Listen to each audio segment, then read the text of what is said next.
Baby నువ్వు బాగా గుర్తొస్తున్నావు baby. అబ్బో అవునా, నాకు కూడా బాగా గుర్తొస్తున్నావు బేబీ. అస్సలు మర్చిపోలేకపోతున్నా బేబీ. చాలా సెకలు ఉన్నారా నీలో. ఏం కూడా ఏంటి ఇంకా మరి? కాదు, నాకు షాపింగ్ ఎప్పుడు చేపిస్తావు బేబీ?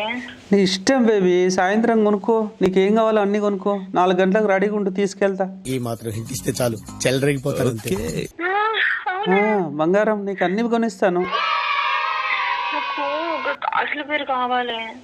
తీసుకుందులే, సాయంత్రం 4 గంటలకు రెడీగా ఉండి అన్ని తీసుకుందాం, షాపింగ్ వెళ్దాం. ఎంత మంచోడి బంగారం నువ్వు. నీకంటే ఎక్కువ ఎవరే నాకు, ఇంకా నీకు కొనిస్తాను, అన్ని కొనిస్తాను. ఇంకా కొనిస్తా గాని, కొనిచ్చుడే గాని సంగతి అయితేమే గాని. వాడు చేస్తాడు అనగా, వాడు ఫోన్ చేస్తాడు అన్న నీకు. ఎవరు? వాడే. ఎవరు అంటావు తెలియదా?